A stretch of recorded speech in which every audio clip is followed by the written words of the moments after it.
Bonsoir à toutes et bonsoir à tous et bienvenue à Dialogue pour cette ultime et dernière rencontre de la saison des éclaireurs. Saison que nous avons commencé avec Talma Desta au mois de juillet, puis nous avons reçu des scientifiques comme Nicolas Martin ou Étienne Klein. Nous avons eu aussi la chance de recevoir Jean-Pierre Filiu qui nous a fait ainsi tout un historique du Moyen-Orient, Laurent Testo pour l'Anthropocène, Jean-Jacques Urvoas la semaine dernière pour la justice et la place du garde des Sceaux dans la République. Et ce soir, nous avons l'immense plaisir de recevoir Salomé Saké. Merci à vous d'être là. Merci beaucoup pour l'invitation. C'est avec plaisir. Et merci d'être aussi nombreux et nombreuses. Alors, Salomé Saké, vous êtes journaliste et votre intérêt pour la presse remonte à l'enfance. Mon petit quotidien, je crois, a nourri le journalisme dès cette époque-là. Puis c'est le mouvement des indignés en Espagne en 2011 qui vous incite et vous invite à passer le pas. C'est en effet à l'université de Madrid, où est né ce mouvement, que vous suivez 2 masters, un en géopolitique et un en journalisme. Vous prolongez vos études par 3 masters 2 à l'American Graduate School, à l'université Paris-Sud et à l'université Sorbonne Nouvelle, Paris 3. Joli cursus, bravo à vous. Merci. Maintenant journaliste et chroniqueuse pour de nombreux médias audiovisuels et de presse écrite. Alors, c'est plus le cas, mais vous avez travaillé pour France 5, France Info, vous travaillez toujours pour Socialter. Vous êtes surtout directrice du pôle économie du média en ligne Blast. Sois jeune et tais-toi est votre premier livre et vous y décrivez les attentes et les souffrances de la jeunesse actuelle, soit 13,7% de la population française. Une jeunesse confrontée à des défis écologiques, sociaux et économiques, et géopolitiques sans précédent. Votre enquête s'appuie sur les travaux de chercheurs en économie, en sciences politiques, en sociologie et en écologie, mais aussi sur les témoignages de jeunes de 18 à 30 ans. Et cette enquête décrit une jeunesse plutôt pessimiste, éco-anxieuse et mal comprise de ses aînés. Et à propos d'aînés, vous expliquez que le regard des plus âgés sur la jeunesse n'est pas tendre et que les attaques faites aux jeunes ont pris en intensité ces 10 dernières années. Que reprochent ces aînés aux jeunes ? C'est avec ça justement que j'ai débuté mon livre, parce que c'est un ressenti que j'avais pu avoir moi dans la sphère familiale ou dans la sphère professionnelle en commençant dans les médias. C'était effectivement ces clichés qu'on peut avoir sur les jeunes. Alors je pense que le cliché le plus répandu, c'est que les jeunes seraient paresseux, les jeunes ne voudraient pas travailler, ou ils voudraient moins travailler que les jeunes d'avant, que les jeunes seraient narcissiques, autocentrés, particulièrement accros à leurs écrans, et que les jeunes seraient un culte. Ça, c'est aussi quelque chose qui revient beaucoup, particulièrement dans la presse conservatrice, ces jeunes qui ne voudraient plus lire, qui ne voudraient plus s'instruire, qui ne seraient plus curieux, ouverts sur le monde. Donc j'ai eu envie de rendre justice un petit peu à cette jeunesse, parce que alors j'en faisais partie au moment de l'écriture du livre. Là, je viens d'avoir 28 ans. Je ne sais pas si je fais encore partie de la jeunesse. Jusqu'à 29 ans, jusqu'à 29 ans, hein, on est jeune selon l'INSEE. Donc ça fait un peu mal, mais on peut en discuter. Un an de marge de manœuvre encore. Voilà, j'ai un an de marge de manœuvre, mais évidemment, la jeunesse n'est qu'un mot, comme disait Pierre Bourdieu, et c'est une donnée malléable. C'est ouvert à discussion. Vous pouvez avoir 30 ans et ne pas soudainement sombrer dans la vieillesse, évidemment. En tout cas, il fallait délimiter ça, et moi à ce moment-là je me sentais vraiment appartenir à la jeunesse et j'avais envie d'expliquer ce que vivait ma génération et les générations qui arrivent, non pas pour créer une espèce d'idéalisation des jeunes ou dire qu'ils sont mieux que les autres, c'était vraiment pas du tout mon objectif, mais simplement dire qu'ils sont peut-être pas moins bien que les jeunes d'avant et qu'ils ne sont pas justement ce portrait parfois qu'on peut en dresser. Alors là aussi, j'appelle à pas mettre tous les jeunes dans le même panier. De la même manière, je veux pas mettre tous les plus âgés dans le même panier. Heureusement, il y a des personnes qui sont plus âgées qui ne traitent pas du tout les jeunes de cette façon. Et je tiens à le préciser avant de commencer là cette intervention, parce que je veux pas dire ah c'est horrible, tous les plus âgés nous critiquent de manière terrible. C'est pas le cas, mais quand même, il y a une petite musique qui monte, et particulièrement dans les médias. Et c'est sur ça que je me suis arrêtée, puisqu'il y a des livres entiers qui sont quand même rédigés, publiés, qui fustigent complètement ma génération. Je pense notamment au livre OK Millennials de Brice Couturier, que je vous invite à lire, d'un journaliste qui quand même a passé 300 pages à expliquer que ma génération était décadente et était beaucoup moins bien que sa génération à lui. Et j'avais envie de rétablir un petit peu de ce qui me semblait être le plus juste, en m'appuyant notamment sur un travail académique. Donc dans ce livre, c'est pas mon ressenti à moi, Salomé Saké, oh là là, je trouve que les jeunes sont vraiment super. C'était vraiment l'idée, c'était vraiment de s'appuyer sur un travail sociologique, un travail de sciences politiques, tous les travaux de chercheurs qu'on a aujourd'hui qui parlent de cette jeunesse des années 2020, pour expliquer quelles sont les aspirations de cette jeunesse, quelles sont les peurs de cette jeunesse, les difficultés auxquelles elle fait face, et parler beaucoup des éléments contextuels Parce que parfois, je crois que c'est ce qui nous manque pour comprendre pourquoi des jeunes se comportent de telle ou telle façon. Il est important de comprendre le contexte socio-économique dans lequel ils évoluent, le contexte écologique, là, aujourd'hui, puisque évidemment, c'est fondamental. Je spoil pas avant. Mais en tout cas, l'idée, c'était vraiment d'apporter des éléments de contexte, des éléments, m'appuyer sur les travaux académiques et de donner, évidemment, la parole à ces jeunes eux-mêmes, puisque tant de fois, dans les médias, on parle des jeunes sans avoir un jeune en plateau, sans avoir un jeune qui est vraiment interviewé, sans avoir aussi une jeunesse dans sa diversité, parce que c'est vraiment le point de départ et c'est la base que je veux poser avant d'aller un peu plus loin, c'est qu'il n'y a pas une jeunesse. Évidemment, j'ai dit sois jeune et tais-toi pour parler de la jeunesse, mais il y a évidemment des jeunesses, c'est ce que vous disent tous les sociologues, et il n'y a pas un profil type de jeune aujourd'hui en 2023. Alors, ce qui est aussi intéressant, c'est tout de suite d'emblée dans votre livre, c'est qu'on apprend que ça ne date pas d'hier. Et vous remontez jusqu'à l'Antiquité. Dès l'Antiquité, on retrouve ce type de reproches. C'est ça qui est impressionnant. Non seulement on retrouve des reproches qui sont adressés aux jeunes, des critiques très virulentes depuis l'Antiquité, jusqu'à des grands philosophes. On retrouve ça dans des écrits du Moyen-Âge, à la Renaissance, évidemment au XXe siècle. Il y a ces critiques qui sont virulentes, de ces plus âgés qui trouvent que décidément les nouvelles générations ne comprennent rien à rien et nous mènent droit dans le mur. Mais ce que je trouve particulièrement intéressant, c'est que ce sont les mêmes critiques qui reviennent depuis 2000 ans. Ce sont exactement les mêmes reproches qu'on fait aux jeunes, à savoir qu'ils sont incultes, qu'ils sont paresseux, qu'ils sont décadents. Alors, je n'ai pas commencé à l'évoquer, mais il y a toutes les accusations aussi en décadence, ces jeunes qui n'auraient aucune morale. Et c'est exactement la même chose qu'on retrouve aujourd'hui. Je trouvais ça important de le souligner pour pouvoir peut-être comprendre le contexte dans lequel on s'inscrit et que beaucoup des personnes plus âgées qui parfois nous critiquent ont fait partie de ces jeunes qui, à leur époque, ont été fustigés par des personnes plus âgées et qui, même parfois à leur époque, et là je pense notamment à certains, ce qu'on appelle les 68ards, à leur époque, eux-mêmes se sont insurgés contre les clichés qu'on leur a posés et eux-mêmes ont trouvé ça insupportable et parfois ils deviennent, je trouve ça quand même paradoxal, ils deviennent les pires critiques de ces nouveaux jeunes d'aujourd'hui. Donc l'idée c'était de remettre en début de livre un petit peu de contexte pour dire bon déjà vous trouvez que ces jeunes sont horribles mais ça a un peu toujours été le cas. Vous rappelez d'ailleurs que ce que vous appelez, ce qu'on appelle communément les baby boomers ont connu la période des 4 P. Alors vous pouvez rappeler quels sont ces 4 P PAX, prospérité, progrès et plein emploi. Voilà. Donc, et ça, c'est l'historien Jean-François Sirinelli qui a qualifié comme ça cette période parce que c'est une période économique et politique exceptionnelle, bien que bien évidemment imparfaite. Je ne suis pas en train de vous dire que tout était idyllique dans les 30 Glorieuses, mais c'est quand même une parenthèse, parfois qualifiée de parenthèse dorée par les historiens, qui est assez exceptionnelle dans l'histoire et dont ont bénéficié une partie des personnes qui aujourd'hui nous adressent des critiques très virulentes et que j'estime fait partie des motifs d'incompréhension parce qu'il y a vraiment une différence de contexte économique entre ce qui s'est passé pendant les 30 Glorieuses et ce qu'on vit aujourd'hui quand on est jeune en 2023. D'ailleurs, vous expliquez que la première cause d'incompréhension entre les baby boomers et la jeunesse d'aujourd'hui, c'est vraiment un point important aussi dans votre livre, c'est que les conditions d'accès à l'emploi des jeunes aujourd'hui sont évidemment plus difficiles que celles des générations précédentes. Est-ce que vous pouvez nous préciser en quoi? Donc là, vous vous appuyez sur des données, évidemment, c'est très factuel, vous avez fait énormément de recherches pour vraiment mettre en parallèle ce que ces baby boomers ont vécu et ce que la génération actuelle vit en termes d'emploi. C'est-à-dire que le procès en paresse, c'est vraiment ce qui apparaît. Voilà. C'est peut-être la première critique, le premier cliché que je trouvais injuste et que j'avais envie de vraiment démonter avec des chiffres et des données.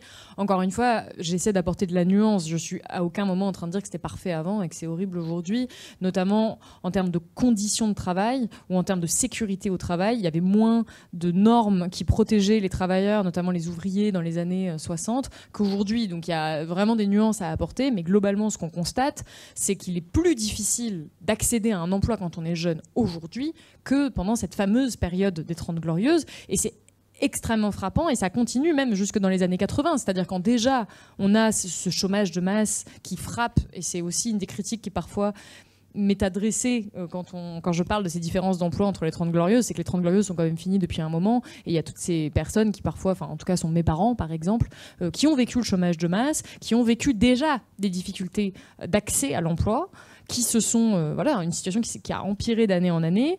Aujourd'hui, on a des taux de chômage des jeunes qui peuvent être équivalents à certains taux de chômage qu'on a pu avoir dans les années 80. En revanche, ce qui a changé, et là c'est vraiment fondamental à comprendre, ce qui a changé, c'est la qualité de ces emplois.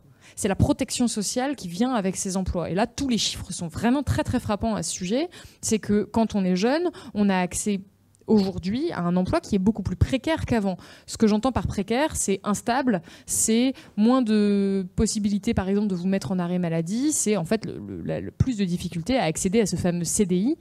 Et je vous arrête tout de suite, la plupart des jeunes ne sont pas forcément hostiles à ce CDI, qui est une idée un petit peu aussi reçue qu'on peut avoir. Aujourd'hui, quand on est jeune, et je vois qu'il y a des jeunes dans la salle, ils savent très bien de quoi je parle, avoir un CDI, c'est quand même avoir accès, par exemple, à un appartement. C'est pouvoir avoir pouvoir avoir soit accéder à une location, soit accéder même à l'achat immobilier quand on est un petit peu plus âgé. Et ça, c'est pas possible, ou c'est très difficile si on n'a pas hérité ou si on n'a pas cette sécurité de l'emploi. Et ce qu'on qualifie d'emploi précaire, c'est le statut d'auto-entrepreneur, c'est l'intérim, c'est le CDD, c'est tous ces emplois auxquels les jeunes sont abonnés. En 1986, donc quand même période de chômage de masse, ces emplois précaires représentaient 17% des emplois des jeunes. Aujourd'hui, ça en représente 52%. C'est-à-dire qu'on a un emploi sur deux des jeunes qui est un emploi précaire. Et ce que j'ai essayé de décrire dans le livre, c'est ce qu'il y a derrière ce mot d'emploi précaire, qui est un mot qu'on entend beaucoup à la télévision, dont nous parlent beaucoup les économistes. Et parfois, on a tendance à oublier que derrière ces chiffres, derrière ces statistiques, il y a des destinées individuelles, il y a des trajectoires, il y a des histoires de vie que j'ai essayé de raconter en donnant la parole à ces jeunes qui sont parfois complètement brisés. Et c'est extrêmement stressant et c'est parfois extrêmement difficile quand on est jeune de ne pas savoir ce qu'on va faire le mois prochain, de ne pas savoir si l'entreprise en question va nous garder, quand il y a une crise économique, être les premiers sacrifiés. Et là, j'ai vraiment donné une myriade de chiffres dans le livre qui le démontrent. C'est-à-dire que quand on a eu la crise de 2008, quand on a la crise du Covid, les premiers qui sont licenciés dans les entreprises, ce sont les jeunes. Les premiers qui ne sont pas réembauchés, c'est-à-dire qui sont en CDD et il y a une crise, ce sont les plus jeunes. Et ce sont toujours eux qui sont cette espèce de variable d'ajustement économique. Et ça s'intensifie au fur et à mesure que la situation économique se dégrade. Et aujourd'hui, alors certes, les taux de chômage en France n'augmentent pas là, de ces années de manière complètement délirante. En revanche, on a quand même des attaques répétées au système de protection sociale, au Code du travail, tout simplement, notamment qui sont menées par Emmanuel Macron. Et les premiers à en subir les conséquences, ce sont les jeunes. Et ça se traduit par une précarité absolument historique de la jeunesse. Et là, il y a encore une fois tous les chiffres qui nous montrent qu'on a 62% des jeunes aujourd'hui qui n'arrivent pas à subvenir complètement à leurs besoins, qui se trouvent ou qui disent se trouver dans des états de précarité ou qui ont un stress économique. Et ça touche... alors, j'ai un petit doute sur le chiffre. Je sais que c'est quasiment 62% des jeunes et ça, je suis sûre que c'est 7% des plus de 50 ans. Donc, il y a vraiment une différence entre la condition économique dans laquelle on se trouve quand on est jeune et la condition économique dans laquelle on se trouve quand on est plus âgé. Et là encore... ça n'a pas toujours été le cas. Ceux qui parfois se disent « oui, mais moi aussi, de mon temps, j'ai galéré, ça se rattrape après », là, on se rend compte que ça ne se rattrape pas après. C'est ce que notamment certains sociologues qualifient d'effet cicatrice, c'est-à-dire que non seulement vous trouvez moins facilement un emploi, cet emploi est plus précaire, cet emploi est moins bien payé à âge équivalent il y a 30 ou 40 ans, mais en plus, ça perdure dans le temps. Ça ne se rattrape pas au bout de 2-3 ans. Et c'est là où je considère que ma génération est quand même lésé sur ce point-là et qu'il s'agirait quand même de le reconnaître, même si j'entends que c'est pas forcément une volonté politique ou c'est pas forcément une volonté collective, mais c'est quand même un état de fait. Et donc ça crée une frustration chez beaucoup de jeunes et peut-être de l'incompréhension dans certaines familles parce qu'il y a les parents, les grands-parents qui vont dire « mais moi, à mon âge, moi à ton âge, me bouger, vas-y, travaille, t'as qu'à bosser, puis ça va bien se passer. » Et en fait, les difficultés économiques. Ouais, alors, je ne voudrais pas m'acharner sur Emmanuel Macron, mais quand même, c'est une petite musique qui monte. C'est t'as qu'à traverser la rue et tu vas trouver un travail. Et ces emplois sont donc non seulement plus précaires, plus compliqués, mais en plus, c'est difficile d'accéder. Et alors là, on rajoute une couche à des postes de responsabilité dans beaucoup d'entreprises parce que on ne fait pas confiance à ces jeunes-là parce qu'encore une fois, il n'y a pas assez d'emplois pour tout le monde de qualité. Et donc, on se retrouve avec beaucoup de jeunes qui travaillent, mais qui ne sont pas satisfaits dans leur emploi, voire qui sont exploités, voire qui sont éreintés. Et là, on pourrait parler, à l'époque, ce n'était pas dans le livre, mais il y a aussi une explosion des cas de burn-out chez les jeunes. On a une explosion absolue des cas de dépression et de troubles dépressifs chez les jeunes. Et évidemment, l'emploi n'est pas que l'unique raison, mais ça y participe parce qu'il y a une insatisfaction chez beaucoup d'entre eux et il y a une souffrance et une détresse qui, parfois, va mener à ce fameux « j'ai plus envie de travailler ». Quand je peux me le permettre, je quitte un job. Et ça, c'est souvent interprété médiatiquement comme de la paresse. Or, ce que j'ai essayé de montrer, c'est que c'est vraiment pas le cas dans la majeure partie des cas, je crois. Et je n'ai pas rencontré de jeunes, et j'ai rencontré quand même une centaine de jeunes de milieux sociaux très différents, je n'ai pas rencontré de jeunes qui m'a dit, moi vraiment, mon but dans la vie, c'est de rien faire chez moi. Et de rester comme ça. La plupart des jeunes ont envie de s'accomplir, ont envie de s'épanouir dans un travail. Et vraiment, l'objet du livre, c'était de montrer dans toute la partie économique que ça leur est rendu, pas impossible, mais en tout cas très compliqué, économiquement, politiquement, et que ce qui va faire la différence, c'est pas tant le mérite que l'héritage. Et là, peut-être je vous laisse rebondir. Parce qu'on va y venir. Ça, Moi, je suis la structure de votre livre. Je suis très studieux. Non, par contre, il y a dans cette partie-là sur le travail, il y a aussi le non-travail. Et vous expliquez que quand il n'y a pas de travail, les jeunes sont aussi les premiers abonnés à l'extrême pauvreté. Et vous parlez des NEET notamment, ce que les anglo-saxons appellent les NEET. C'est-à-dire ces jeunes qui n'ont droit à rien. Exactement, les NEET, donc N-E-E-T, c'est les jeunes qui sont ni en emploi, ni en études, ni en apprentissage. En gros, c'est vraiment les grands oubliés. C'est les jeunes qui ne font, entre guillemets, rien, souvent de manière, même vraiment la plupart du temps, de manière subie. Et ces jeunes, sur les 9 millions de jeunes des 18-29 ans, ces jeunes sont 1 million. Et encore, ça va jusqu'à 25 ans pour rentrer dans cette catégorie. Donc il y a 1 million de jeunes en France qui sont les grands oubliés, qui sont ceux qui sont les plus précaires, parce qu'évidemment, c'est vraiment des candidats de choix à la précarité la plus rude. Et là, on arrive vraiment parfois aux extrémités de la précarité qui constituent ces files d'attente pour de l'aide alimentaire. Pour vous donner une idée, les jeunes, encore une fois, vous l'avez dit, ils constituent 13% de la population. Et pourtant, ils constituent la moitié des files d'attente aujourd'hui pour de l'aide alimentaire pour les Restos du Cœur.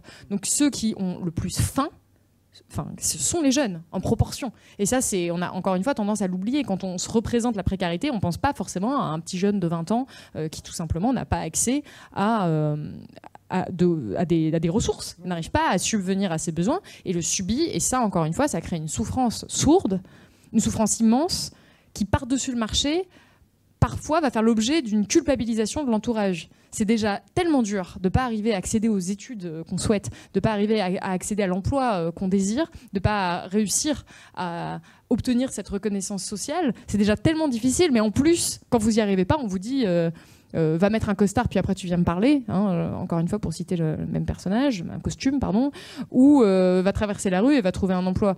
Et tout l'objectif de ce livre, c'était vraiment de faire comprendre déjà aux jeunes qui vivent ça qu'ils ne sont pas seuls et qu'ils sont aussi victimes de certaines dynamiques sociales, et ensuite de faire comprendre aux plus âgés que ces jeunes-là ont besoin d'aide et que ces jeunes-là ont besoin de considération, d'écoute et pas de reproches. Et la plupart du temps, ces jeunes-là ne demandent qu'à être insérés dans le marché professionnel, ne demandent qu'à trouver un métier qui les épanouit ou des études qui puissent les accueillir. Et vous l'avez évoqué juste avant, donc, en vous appuyant à la fois sur des travaux de sociologues ou d'économistes, vous montrez aussi que les gouvernements, et depuis longtemps, cultivent le mythe de l'égalité des chances. Alors ça date de la Troisième République, cette histoire de méritocratie. Et en fait, vous expliquez qu'en réalité, il vaut mieux hériter que mériter. Ouais, là encore, c'est une idée reçue qu'on peut avoir. Alors c'était un titre un petit peu accrocheur, il vaut mieux hériter que mériter, mais c'est des dynamiques qu'on constate qui sont de plus en plus importantes avec les années. Donc j'ai donné tout un tas de chiffres dans le livre à ce sujet, mais qui montrent que l'école reproduit les inégalités sociales, qu'il y a des études qui ont été menées par l'INJEP, par l'OCDE, qui à chaque fois montrent que la France est un des plus mauvais élèves de l'Europe en termes de reproduction sociale, qu'on a beaucoup plus de chances d'accéder à des études supérieures quand on est issu d'une famille de cadres, à contrario qu'on a beaucoup plus de chances de s'arrêter au bac quand on est issu de milieux ouvriers, et que ce sont des dynamiques qui s'intensifient avec les années. Donc en fait, on ne lutte pas, on ne corrige pas aujourd'hui les inégalités sociales en dépit de tout ce qu'on peut nous dire. Au contraire, c'est une dynamique qui s'intensifie, je le disais, notamment, parce que là, moi, je parle à partir de 18 ans dans le livre, donc je ne parle même pas du secondaire, et il y aurait plein de choses à dire, mais en termes d'études supérieures, il y a une explosion, je dis bien une explosion folle des études privées, des études supérieures privées. Et là, les chiffres, c'est multiplié par 10 en 10 ans. Enfin, c'est complètement fou. C'est en train de prendre une place immense dans l'enseignement supérieur. Et ça, évidemment, c'est pas réservé à tous les étudiants. c'est pas réservé à tous les jeunes. Si vous ne pouvez pas débourser, parfois on est sur des dizaines de milliers d'euros pour certaines études privées, vous n'avez juste pas accès aux études. Et donc forcément, ça intensifie ces dynamiques-là. Il y a également toute l'augmentation de l'enseignement particulier. C'est-à-dire si votre enfant est dans un cursus particulier, il a des difficultés dans une matière, vous lui payez des cours particuliers, vous lui payez un professeur qui va venir chez lui pour l'aider à réussir ses études. Bon, là, on se rend compte que ça, c'est, sans surprise, majoritairement utilisé par des familles qui sont plus aisées. Et ça intensifie les dynamiques de reproduction sociale. Et à partir de ça, et à ça, vous rajoutez, bien sûr, toutes les attaques qu'il y a pu y avoir au système social. Je pense notamment aux APL, qui sont pour moi l'exemple type. J'ai pas du tout une volonté de m'acharner particulièrement sur Emmanuel Macron. C'est juste que moi, je suis journaliste depuis qu'il est président. J'ai commencé pile la même année. Donc, je l'ai suivi. Son premier mandat, je documente son deuxième. Et je vois bien que sa priorité, c'est pas factuellement de corriger les inégalités sociales, vraiment. Et quand on supprime ou on diminue... C'est pas la jeunesse non plus. Hein. Oui, c'est pas la jeunesse, c'est clairement pas la jeunesse. Quand on diminue une aide comme les allocations pour les jeunes, ça a des conséquences dramatiques en termes de reproduction sociale. Et on pourrait se dire c'est un détail, c'était 5 euros, en fait c'était 60 euros pour certains jeunes par mois. Et quand on accumule toutes les mesures qu'il a mises en place, ça intensifie cette dynamique de reproduction sociale. J'ai fait toute une partie sur l'enseignement supérieur, mais ensuite, bien sûr, il y a l'entrée sur le marché du travail. Au vu du nombre, et c'est là qu'on revient à cette question de la précarité de l'emploi, pour beaucoup d'emplois qualifiés, il faut faire des stages. Et aujourd'hui, c'est là encore une fois la différence qu'on peut avoir avec peut-être il y a 30 ou 40 ans, c'est pas juste un stage et hop, on vous donne un CDI. Parfois, c'est un stage, 2 stages, 3 stages, 4 stages qui sont pas rémunérés ou qui sont rémunérés 400, 500, 600 euros par mois. Et ça, les jeunes qui peuvent se permettre de faire ces stages-là sont souvent des jeunes qui sont aidés financièrement par leurs parents. Et donc, ça crée vraiment un tri qui fait qu'on retrouve de manière extrêmement frappante dans les chiffres des dynamiques de reproduction sociale. Et ça crée de la frustration. Ça crée beaucoup de frustration chez beaucoup de jeunes parce qu'on leur dit vous pouvez faire ce que vous voulez à partir du moment où vous travaillez à l'école, et ils se rendent compte que ce n'est pas vrai.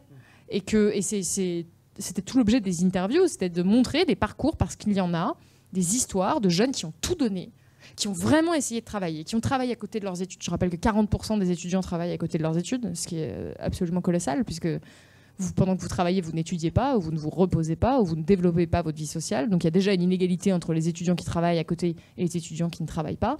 Et à la fin, on se rend compte que ceux qui accèdent à des jobs bien rémunérés ou des jobs qualifiés ou qui leur plaisent sont plus souvent des enfants issus de familles favorisées. Et on continue pourtant à avoir un discours politique qui nous dit que pas du tout. Et que quand on veut, on peut. Et je tiens pas du tout à dire que l'individu ne peut rien et qu'on est vraiment tous complètement victimes de logiques politiques et sociales, mais quand même à replacer ces éléments de contexte pour pas faire des transfuges de classe, ces fameux exemples de la méritocratie républicaine qui viendraient valider le système. Et ça, on aime beaucoup. C'est l'arbre qui cache la forêt. Ça, oui, on aime beaucoup ces parcours. Je pense à Édouard Louis, par exemple, qui est souvent... lui détesterait être cité en exemple, mais on se dit, voilà, un enfant d'ouvrier... Il a très bien réussi, regardez, c'est possible, on peut arriver à d'autres, on peut changer de classe sociale. Et aujourd'hui, ce que je voulais montrer, c'est que l'ascenseur social ne fonctionne clairement pas. On peut discuter de s'il est complètement cassé ou non, mais en tout cas, il dysfonctionne complètement. Et que dire aux jeunes que c'est de leur faute et que ça n'a rien à voir avec ce système, ça crée de la souffrance. Et ça crée de la tristesse. Et là encore, moi, les jeunes que j'ai rencontrés n'étaient pas en colère contre ce système.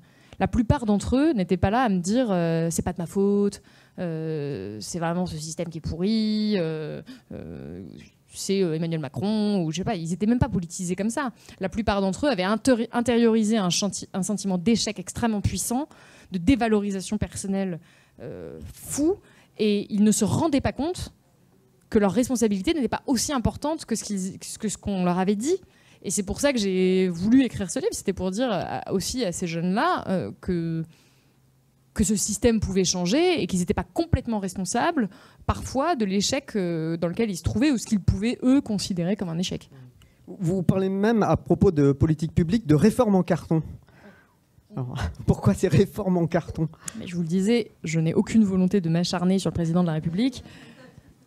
Mais j'ai quand même suivi toutes ces politiques de la jeunesse, notamment le plan Un jeune, une solution. À chaque fois, ce qu'on nous présente comme des victoires, et il faut les voir, hein, les discours politiques, il faut les voir, ça vaut le coup de voir les jeunes reçus à Matignon par Elisabeth Borne, tous ces discours qu'on a eus, que je considère vraiment être des discours de façade, qui derrière ne donnent pas de répercussions concrètes, économiques.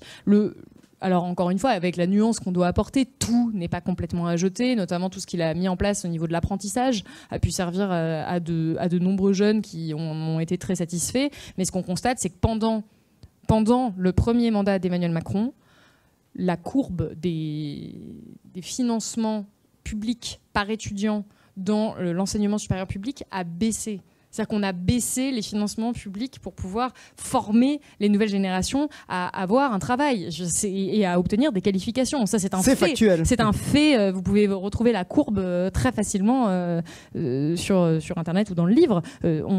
C'est un fait factuel. On ne peut pas nous dire qu'on défend comme ça l'enseignement public, par exemple. Ensuite, il y a toute la politique de l'emploi qui, clairement, n'est absolument pas à la hauteur et qui, pour beaucoup, encourage les entreprises. Et c'est souvent le biais, pour moi, des politiques d'Emmanuel Macron, c'est qu'on va nous dire, regardez, on encourage l'apprentissage ou le service civique ou tous ces espèces d'emplois déguisés, en fait, qu'on a mis en place, où à la fin, ce qui se passe, c'est qu'on a des jeunes qui, certes, ne font pas rien, donc ils sont super contents, mais ils sont sous-payés, c'est gratuit pour les entreprises, et à la fin, ils ne sont pas embauchés, dans de nombreux cas.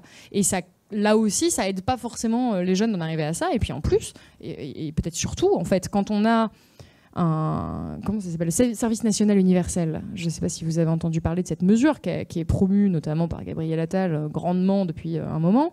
C'est une mesure qui coûte extrêmement cher.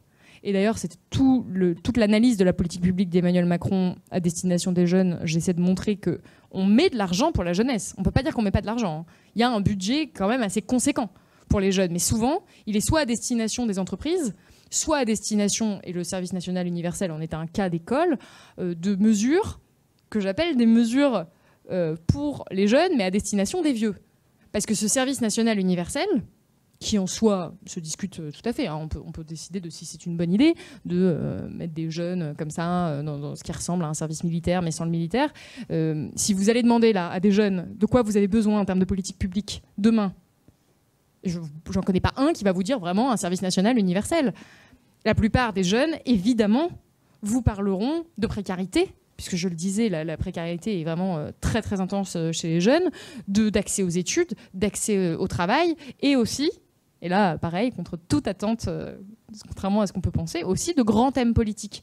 Parce qu'il y a une conscientisation plus ou moins importante chez les jeunes, des grands enjeux de société, et que parler aux jeunes, c'est pas seulement leur dire « Oh là là, je vais te donner 300 € pour t'acheter des bouquins ».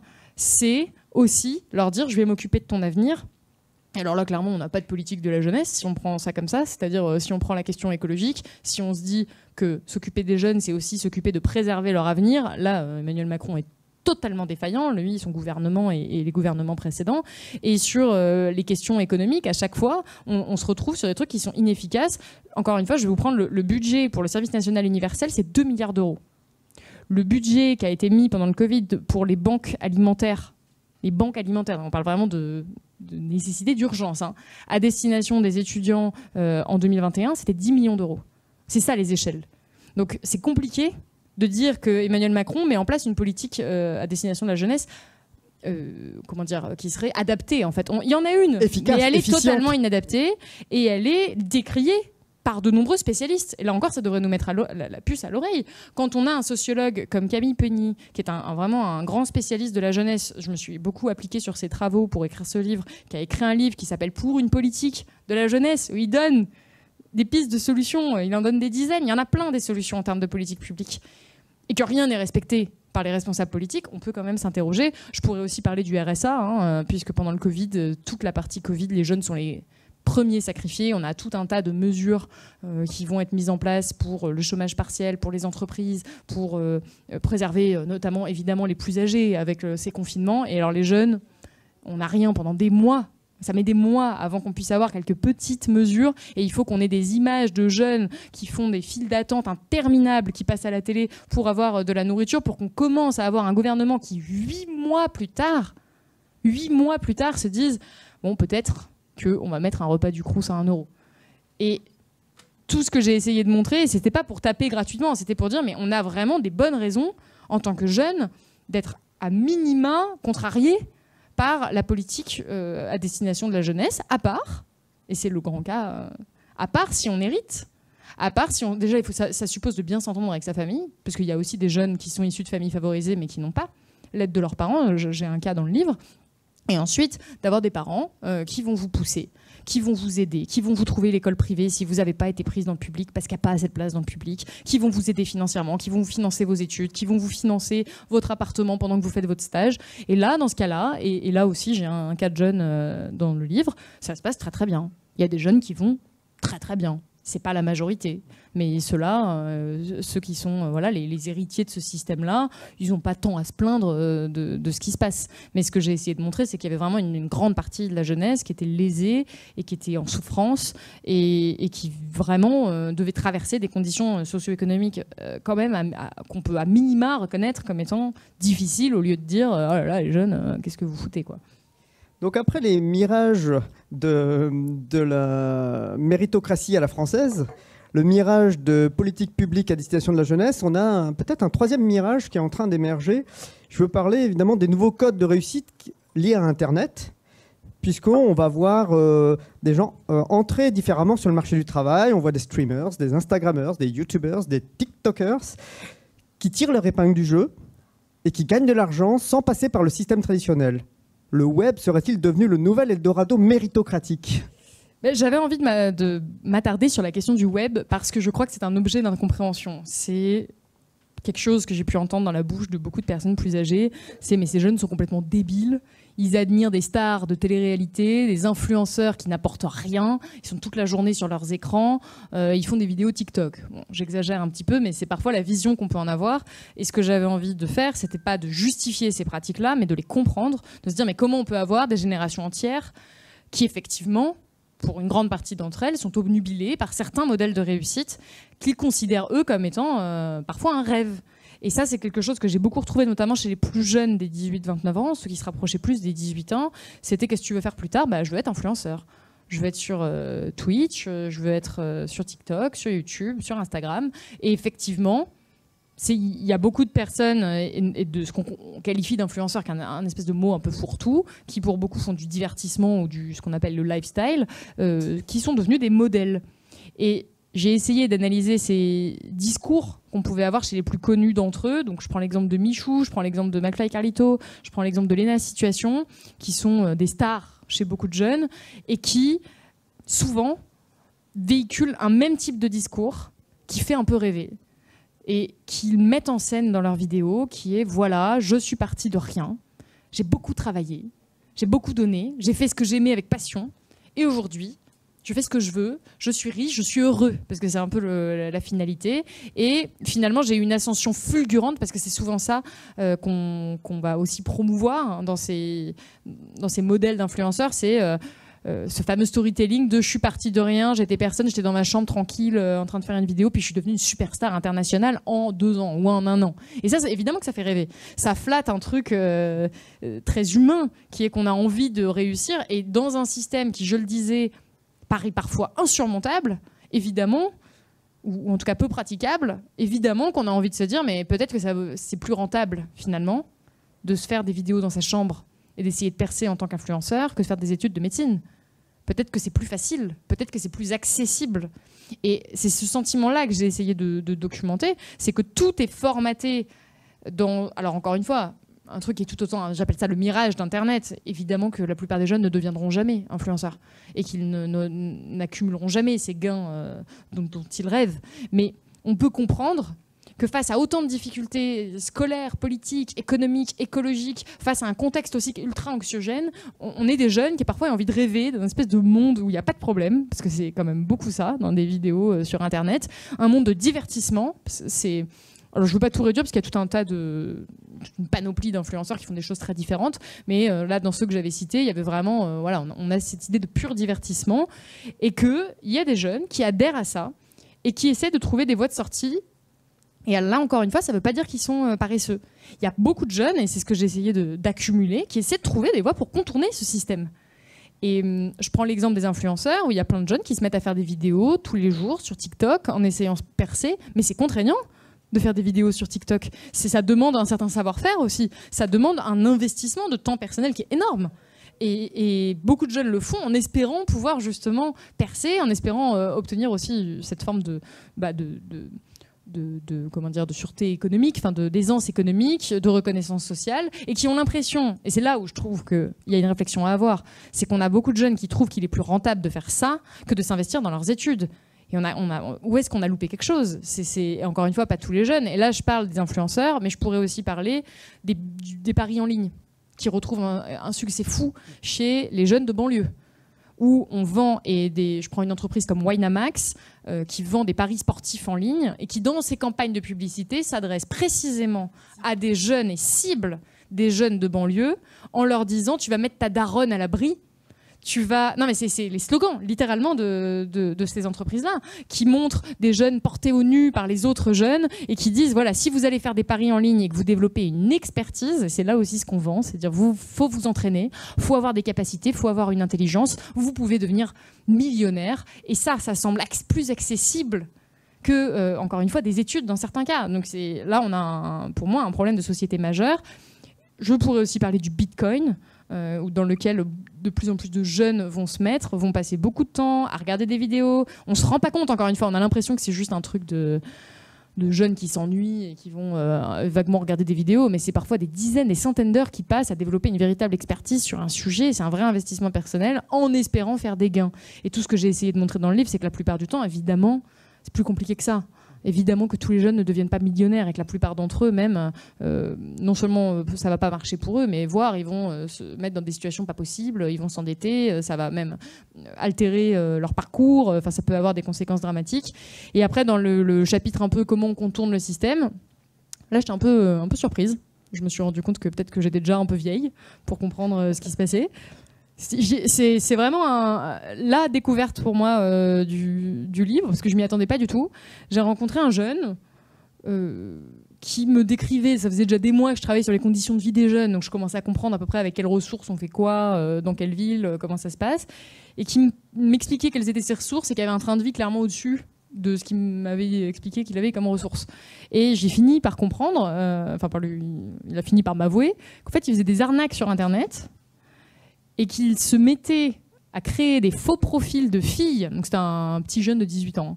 Il faisait créer des faux profils de jeunes filles pour aller draguer des vieux mecs sur Internet. Ça paraît drôle, mais en fait, il se faisait plein d'argent en leur disant des trucs, en ayant des conversations pendant parfois des semaines, hein, jusqu'à dire, alors il y avait toute une panoplie de possibilités d'issues à ces conversations, mais en gros, soit je veux te voir, donc il faut que tu me payes un billet d'avion, ou je t'envoie une photo, mais on va mettre de l'argent, plein de stratégies comme ça.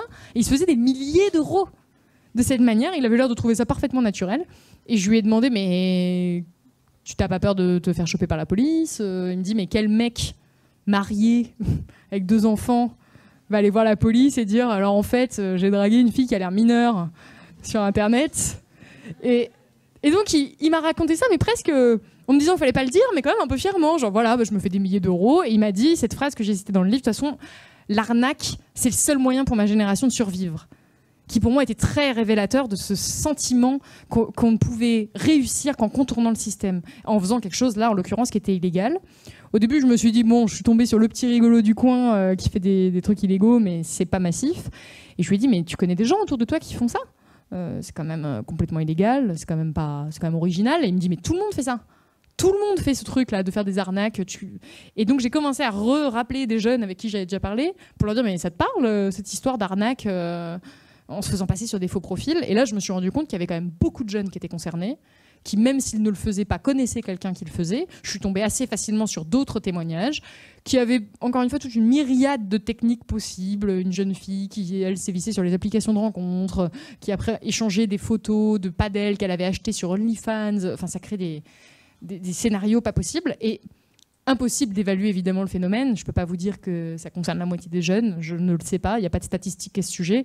Mais en tout cas, de manière empirique. Moi, j'ai rencontré des jeunes qui ne se connaissaient pas entre eux, qui venaient de milieux sociaux très différents et qui quand même faisaient ça avec une prédominance, bien évidemment, des jeunes issus de milieux défavorisés qui avaient envie de se faire de l'argent. Et j'ai voulu le raconter parce que je trouvais que c'était très révélateur de ce que pouvait vivre une partie de cette génération, de se dire, mais encore une fois, le système est tellement sclérosé que je vais faire le malin, quoi. Je vais trouver une manière de contourner ça. Et quand on ajoute tout, les influenceurs, les jeunes qui essaient de trouver 1000 arnaques possibles sur Internet, ces jeunes qui essaient donc de devenir influenceurs, ces jeunes qui essaient d'investir dans le bitcoin, dans le phishing, enfin toutes sortes de commerce, de e-commerce en ligne ou de manière de développer de l'argent en ligne, on se rend compte que ça fait quand même beaucoup de jeunes qui considèrent qu'il est plus rentable d'investir sur Internet et son myriade de paris possibles que de s'investir dans le système traditionnel tel qu'il leur est présenté. Et la conclusion de tout ça, c'est quand même qu'à la fin, le rêve qui est présenté est toujours le même. Finalement, c'est une triste répétition, je trouve, de l'histoire. C'est le self-made man. C'est ce qui, déjà dans les années 50, a plu. C'était cette idée de quelque chose de très individualiste et de si tu travailles beaucoup, tu peux avoir ce que tu veux.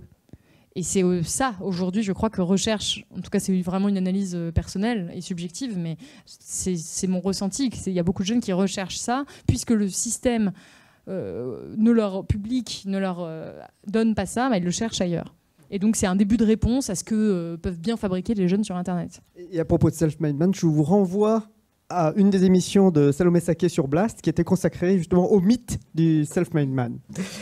Dans la deuxième partie de votre livre, vous faites un terrible constat. Vous avez utilisé à plusieurs reprises le mot rêve. Et pourtant, vous expliquez que les jeunes peinent à rêver. En février dernier, une étude de Santé publique France révélait qu'un jeune sur 5 présenterait des troubles dépressifs. Un jeune sur 5. C'est énorme. Et s'il existe de nombreux facteurs qui participent de ce climat anxiogène, vous insistez particulièrement sur la crise écologique, qui, je crois, fait partie de ce qui anime cette dépression, ces troubles dépressifs de la jeunesse.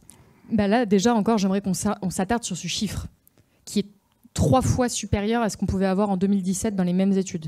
On a un jeune sur 5, c'est-à-dire 20% des jeunes, qui ont des troubles dépressifs en France. C'est majeur. C'est pour moi une thématique de santé mentale énorme qui devrait prendre une place beaucoup plus importante dans le débat public et qui ne prend pas cette place-là. Et je trouve ça très préoccupant. C'est quand même le symptôme, parce qu'il y a ces études-là, mais il y a plein d'autres études qui nous montrent un peu la même chose, hein, qu'on a des jeunes qui non seulement qui ne vont pas bien, mais qui sont en train de couler, qui sont en train de complètement décrocher. Il y a également une augmentation des taux de tentatives de suicide, notamment chez les jeunes femmes.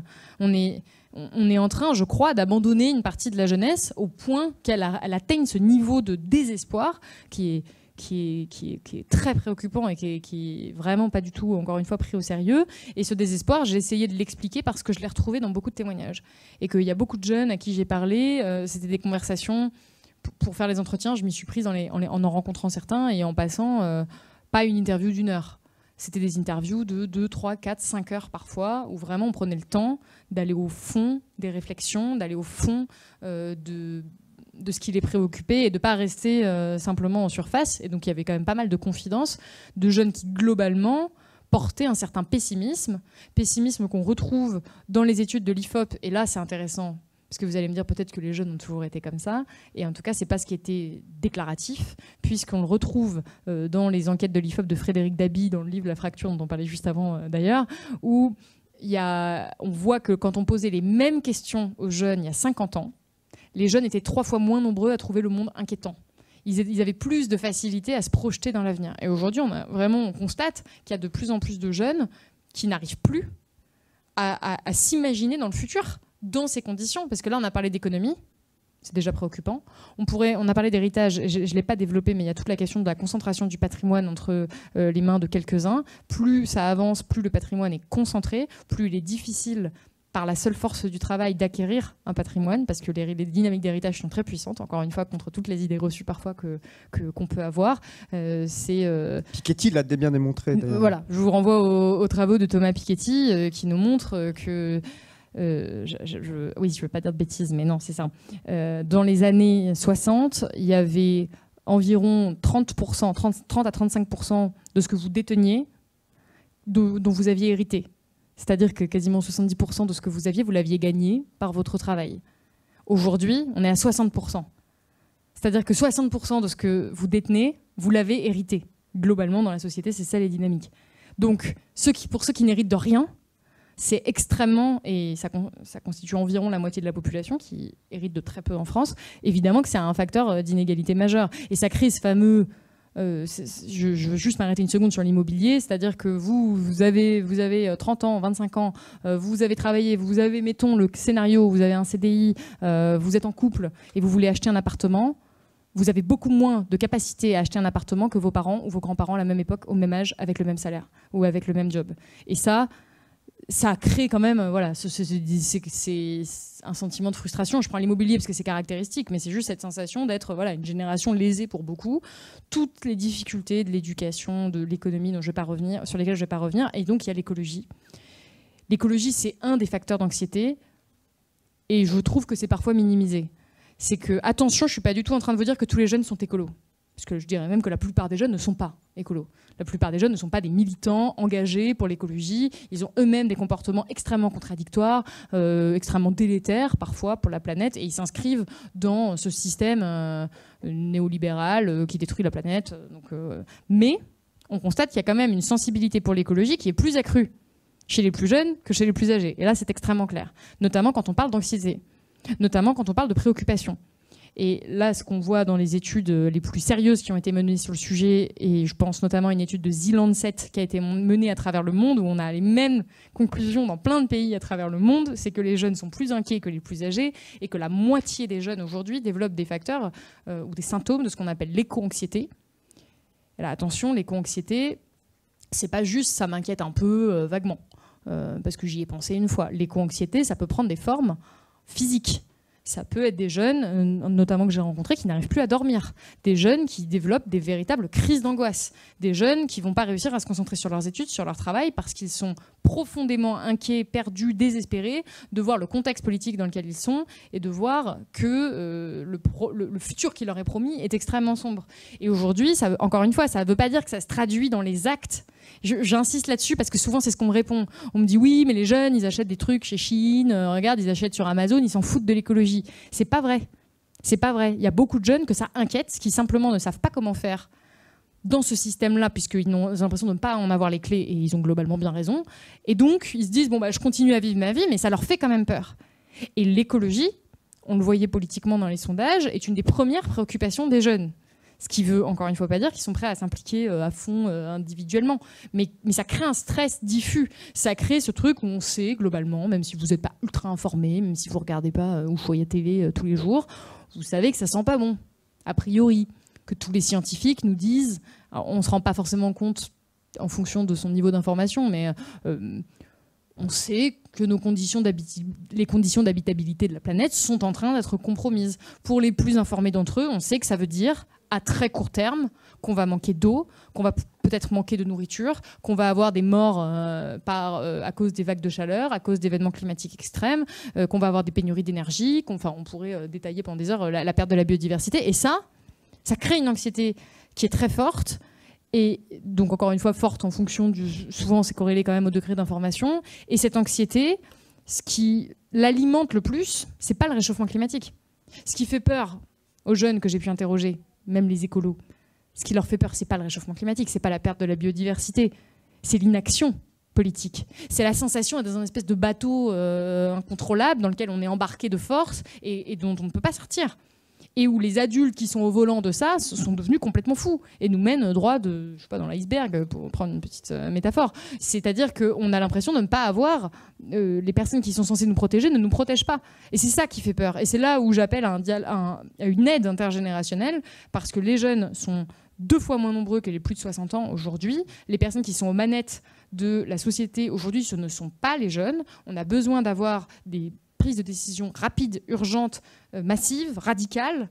Et là, c'est pas moi qui le dis, c'est pour ça qu'il y a tout un chapitre sur le rapport du GIEC. On pourrait se dire, mais qu'est-ce que ça vient faire dans un livre sur la jeunesse ? Ça a tout à faire dans un livre sur la jeunesse, puisqu'une personne qui est née en 2020 va subir 7 fois plus de vagues de chaleur au cours de sa vie qu'une personne qui est née en 1960. Donc là, c'est pas pour créer une fracture entre les générations. Cette fracture existe, elle est scientifique. On va plus subir les conséquences du réchauffement climatique que les plus âgés. C'est un fait. Et on va devoir continuer à vivre sur cette planète qui est en train d'être ravagée. Et quand certains jeunes prennent conscience de ça, ça les terrifie. Et donc, pour beaucoup, ils ont ce réflexe de justement se replier sur eux-mêmes ou de se dire « je profite maintenant et j'essaie de ne pas y penser ». Mais c'est là, c'est en fond. Et plus ça va, plus on a des JT qui vont nous montrer des trucs de plus en plus flippants, plus il se passe des événements qui sont de plus en plus préoccupants. Je crois qu'en Bretagne, vous n'avez pas trop vécu la canicule cet été, mais j'ai ouï dire. Mais globalement, là, déjà cet été, il y a eu des canicules intenables en France. On est rattrapé en fait par la réalité physique, sauf que, imaginez ceux qui ont 20 ans, qui se disent d'accord, il me reste quand même a priori pas mal de temps à vivre dans ces conditions, et personne n'a l'air de gérer le truc. Je le dis en termes un peu trivial, enfin dans des mots un peu triviaux, ça se dit trivial. Bon. Mais globalement, c'est ça qui crée cette peur et qui, pour certains, je le disais, prend des formes presque pathologiques, prend des formes vraiment extrêmement fortes, et on devrait le prendre au sérieux. Et je terminerai là-dessus. Être anxieux dans ce contexte, c'est être lucide. C'est ne pas avoir peur de ce qui se passe, c'est être inconscient. C'est ça aujourd'hui. C'est-à-dire que les jeunes, parfois qu'on va qualifier de prophètes de la peur, et là je pense aux militants écolos qu'on reçoit parfois sur les plateaux de télévision en disant mais oh là là, ces jeunes sont flippés, ils nous font peur, ils sont alarmistes. Souvent ces jeunes-là s'appuient sur une parole scientifique. Et moi je le vois dans mon travail avec parfois des scientifiques du GIEC, des scientifiques du Haut Conseil pour le climat. Ils ont peur. Les personnes qui travaillent là-dessus toute la journée ont peur. Ils sont eux-mêmes victimes d'éco-anxiété. Donc quand on a des jeunes victimes d'éco-anxiété, je pense que c'est une réponse saine à quelque chose qui est pour le coup pas du tout sain, et que c'est juste un symptôme de plus qu'il faudrait prendre au sérieux, le fait de préserver le futur de ces nouvelles générations. Alors je le dis de manière très égoïste parce que voilà, ce serait bien de préserver pour nous, mais ce serait bien de préserver de manière générale, même pour les personnes qui ont aujourd'hui 60 ans, 70 ans, 80 ans, et même ne serait-ce que philosophiquement pour ne pas détruire la planète sur laquelle on vit. D'ailleurs, ceux qui ont eu la chance de voir Laurent Testo, qui est venu pas la fois précédente, la fois avant, il avait expliqué, je le redis parce que c'est très clair, les scientifiques ont posé 9 limites associées à 9 seuils à ne pas dépasser pour que les conditions soient propices au maintien de l'homme sur Terre.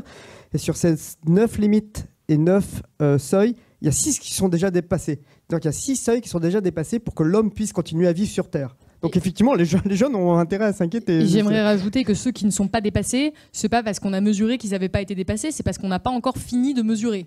Donc peut-être qu'ils sont tous dépassés. Donc c'est quand même extrêmement préoccupant. Il y a de bonnes raisons factuelles, scientifiques de s'inquiéter. Alors on va passer, parce que là, le temps tourne, mais on va passer, il y avait aussi la crise sanitaire, les périodes de confinement qui n'ont pas aidé pour la santé mentale. Et donc, il faut dépasser le problème de santé mentale, c'est un problème de santé publique, de ce problème lié à la jeunesse. On peut aller, vous l'avez évoqué, on a beaucoup reproché aux jeunes, soit de ne pas aller voter, soit de voter aux extrêmes. Et en même temps, vous avez expliqué qu'ils sont écrasés par la pyramide démographique. Donc, en fait, même s'ils le souhaitaient, ils ne pourraient pas agir parce qu'ils ne sont pas assez nombreux. Totalement. Et là encore, c'est une critique qui revient beaucoup contre les jeunes et qui est beaucoup revenue en période électorale, notamment l'année dernière avec l'élection présidentielle et les élections législatives où on a dit « mais c'est quoi ces jeunes qui ne vont pas voter ?» Et après, ça vient se plaindre. C'est pas possible. Donc déjà, j'avais vraiment envie d'analyser ce qu'est le vote des jeunes et ensuite les raisons sociologiques qui ont été étudiées par des spécialistes sur pourquoi les jeunes votent aussi peu. Et déjà, il s'agissait de reconnaître cette abstention qui effectivement est très importante et effectivement, les jeunes d'aujourd'hui s'abstiennent plus que les jeunes des années 60. Donc là, on peut vraiment faire ce constat. Si on regarde en gros comment les jeunes abordent le système politique traditionnel, enfin le système électoral, le premier vote des jeunes, c'est l'abstention. C'est-à-dire que la majeure partie des jeunes font le choix de ne pas participer à ce système, parce qu'on va revenir sur les raisons de l'abstention, mais globalement parce qu'ils n'y croient pas. Le deuxième vote des jeunes, c'est un vote écolo, de manière extrêmement claire, à différentes élections. Les jeunes qui votent vont majoritairement voter pour des partis qui préservent leur avenir. C'est ça qui se passe. Et ensuite, c'est le vote d'extrême droite, qu'il ne faut pas négliger, parce qu'effectivement, on a des jeunes qui, assez massivement quand même, vont voter pour des partis d'extrême droite très affirmés. Et moi, le point commun que je trouvais entre ces 3 modes d'aborder le système électoral, c'est la contestation. C'est que dans les 3 cas, on est sur des jeunes qui vont soit voter, soit même pas voter, mais qui remettent en question le système politique dans lequel on est. Et je crois que c'est avant tout une insatisfaction qui ressort de ce système politique qui, je l'ai dit, de toute façon, n'écoute pas les jeunes, ne prend pas en compte les jeunes. Et je pense qu'on a un début de réponse dans la pyramide démographique. Si vous êtes un homme ou une femme politique, ce n'est pas rentable aujourd'hui de parler aux jeunes. Vous n'avez pas intérêt, vous n'allez pas gagner une élection en parlant aux jeunes. Et là, je m'appuie justement sur donc, la sociologie électorale des jeunes. Et après, je parle de la sociologie électorale des plus de 65 ans en France, qui majoritairement, à contrario, majoritairement déjà votent. Et ensuite votent pour des partis conservateurs. Des partis qui conservent le système tel qu'il est, même si ce système compromet gravement l'avenir des futures générations. Même si ce système est très inégalitaire. Même si ce système profite en grande partie économiquement à des plus âgés, même si ce système perpétue des inégalités sociales. Et là, il y a quand même une différence générationnelle. Et mon objectif, c'est pas de dire « Oh, regardez, les vieux sont horribles, ils votent pour des partis qui préservent pas nos conditions de vie ». C'est vraiment pas du tout l'objectif du livre. C'est juste de marquer ces différences générationnelles pour mieux les dépasser, parce que je ne crois pas, et c'est vraiment une opinion personnelle, mais je ne crois pas que ce soit par égoïsme. Je suis assez convaincue que c'est déjà plus difficile de changer d'avis à 70 ans qu'à 20 ans, qu'on a évidemment tout un passé de conviction qui est là, qui est peut-être difficile à bouger, et que c'est peut-être de l'ignorance de ce qui se passe. Et c'est tout l'objet du livre, c'est de dire, mais regardez, là, je vous mets plein d'éléments super factuels pour vous dire qu'on a besoin que vous vous mobilisiez en tant que citoyen pour nous. Et donc, comme c'est quand même globalement pas ce qui se passe, on a des jeunes qui, en grande partie, font le choix de ne plus adhérer à ce système-là. Et là, j'ai fait tout un chapitre que je ne vais pas détailler ici, mais pour essayer d'expliquer les différentes raisons, qui parfois sont des raisons, pas forcément de contestation du système politique, mais qui sont aussi des raisons matérielles, qui sont des raisons de... Vous faites des études dans une ville et en fait, vous n'avez pas fait la procuration et vous êtes en train de déménager, vous n'avez pas la bonne adresse et donc vous n'allez pas voter, qui sont des raisons de aussi... le système d'éducation, je le disais, est fortement affecté. Donc parfois, il y a des jeunes qui ne connaissent pas, tout simplement qui ne connaissent pas les différents scrutins, qui ne savent pas quand ils sont, qui ne voient pas l'intérêt de s'impliquer là-dedans. Et ensuite, il y a une dynamique politique qui est que déjà, de tout temps, les jeunes ont moins voté que les plus âgés. Ça a toujours été comme ça. La différence, c'est qu'avant, les jeunes étaient plus nombreux et qu'aujourd'hui, ils sont en minorité. Et ensuite, qui est que on est à un moment, enfin je le disais, on est à un moment de construction. On ne sait pas forcément, et on n'a pas forcément une identité politique affirmée. Et c'est ça aussi qu'on doit prendre en question, on doit prendre en compte. Je vais y arriver, en considération. Et donc on a des jeunes qui ont parfois l'impression qu'il est plus efficace aujourd'hui d'aller manifester, d'aller faire des posts sur Instagram, d'aller boycotter un produit, d'aller, je cite tous les modes d'engagement des jeunes, que de voter. Parce que beaucoup d'entre eux ont la sensation que de toute façon voter, ça ne sert à rien. Et là encore, on s'inscrit dans une dynamique qui ne concerne pas que les jeunes, c'est que globalement, on vote moins qu'avant. Chaque année, chaque élection, il y a de moins en moins de votes. Parce qu'il y a un essoufflement démocratique qui va bien au-delà des jeunes. C'est pour ça qu'on ne peut pas tout mettre sur les jeunes. Et on constate que même les générations aujourd'hui, 30, 40, 50, voire 60 ans, votent de moins en moins. Et ça a été aussi documenté par un sociologue qui s'appelle Vincent Tiberi, dont je cite les travaux, qui montre ces nouvelles formes d'approche démocratique. Et je conclurai là-dessus, sur le fait que ce n'est pas parce qu'on ne vote pas que l'on n'est pas citoyen. Ce n'est pas parce que l'on ne vote pas que l'on n'a pas envie de s'impliquer démocratiquement ou que notre voix ne compte pas. Et c'est ça peut-être qu'il faut rappeler aux hommes et aux femmes politiques aussi, c'est que quand on est un homme ou une femme politique, on est censé gérer les intérêts de tout le pays, pas seulement ceux qui ont voté pour vous. Et ça, c'est pas ce qui se passe aujourd'hui et ce qui parfois mène des jeunes, et c'est la fin du livre, à des modes d'engagement qui sont parfois de plus en plus radicaux, de plus en plus contestataires de ce système-là, et qui passent par quelque chose de vraiment radical. Et je pense notamment à certains mouvements écologiques où en fait on a des jeunes qui sont tellement désespérés, qui ne croient tellement pas que ce système politique-là puisse les aider, puisse nous sauver aussi en tant que société, qu'ils en viennent à faire des actions, notamment de désobéissance civile, qui prennent de plus en plus de place médiatique. Et au lieu de critiquer ces jeunes-là ou de leur jeter l'opprobre, je pense qu'on peut essayer de les comprendre, on peut essayer de comprendre leur motivation. Et c'est le cas de Sacha à la fin du livre. Vraiment, je termine sur son cas parce que je crois qu'il est assez emblématique de ce qui se passe chez une partie des jeunes.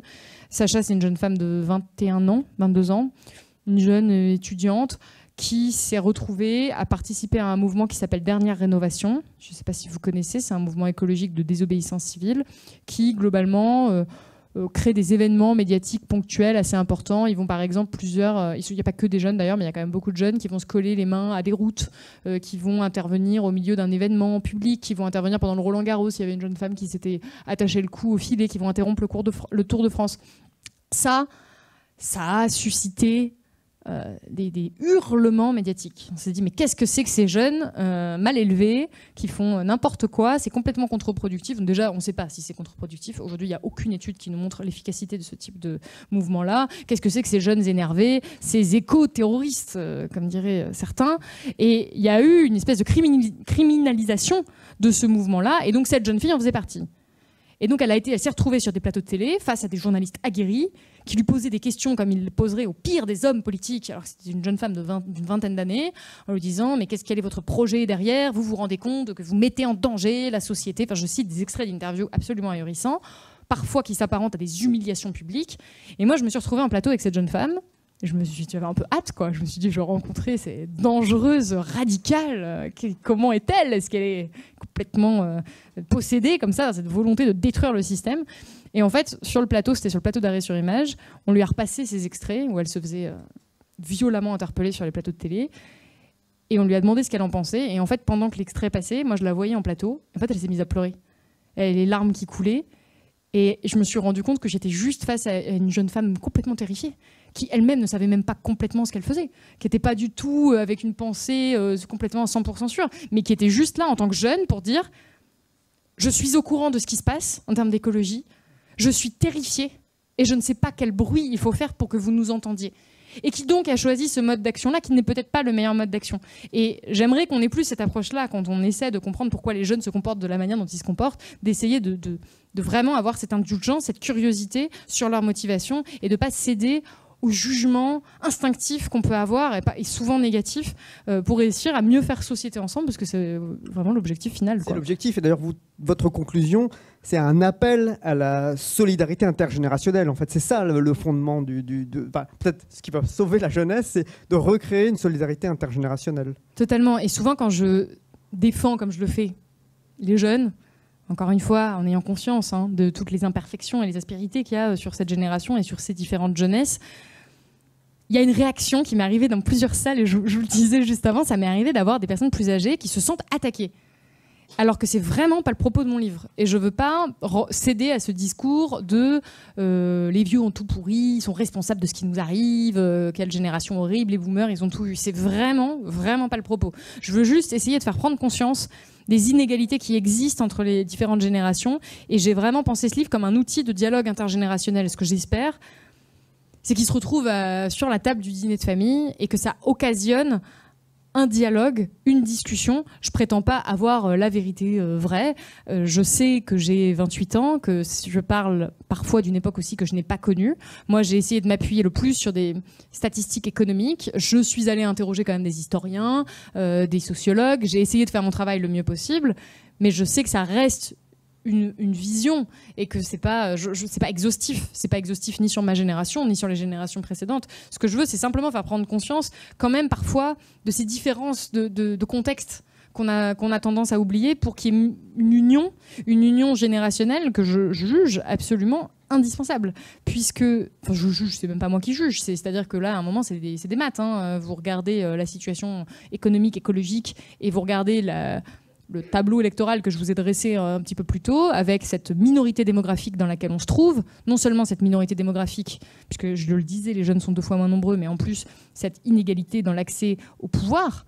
C'est-à-dire que nous ne détenons pas le patrimoine, c'est tout ce que j'essaie de montrer, ne détenons pas le patrimoine financier. Aujourd'hui, les vingtenaires ne détiennent pas le patrimoine financier. Ils ne sont pas à la tête des institutions politiques, ils ne sont pas à la tête des médias, ils ne sont pas à la tête des organes de décision dans les entreprises.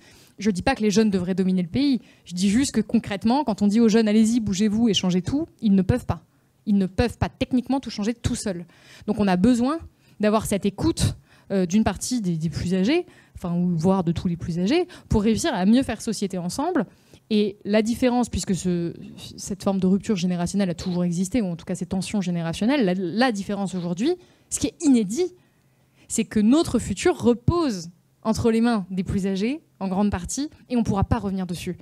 Et c'est pour ça qu'il y a une partie aussi grande qui est consacrée à l'écologie, avec c'est peut-être un peu barbant, mais c'était pour être la plus précise possible sur la réalité scientifique de ce qui se passe, et sur ce que nous disent les scientifiques aujourd'hui, c'est que si on ne prend pas des décisions aujourd'hui, ce ne sera pas rattrapable. Et il y a déjà des décisions qui auraient dû être prises, qui n'ont pas été prises, qui sont irrattrapables aujourd'hui.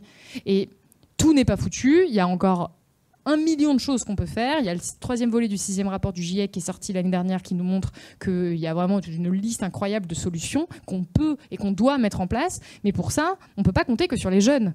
On ne peut pas juste dire aux jeunes, bon bah écoutez, nous on préfère continuer notre vie comme ça jusqu'à la fin, puis après, débrouillez-vous. Et c'est pas, ça ne peut pas survenir comme ça. Et je pense qu'il faut qu'on arrive à prendre conscience collectivement, et je pense qu'il y a une prise de conscience un peu lente, mais qui s'opère quand même, de ce que ça va vouloir dire concrètement.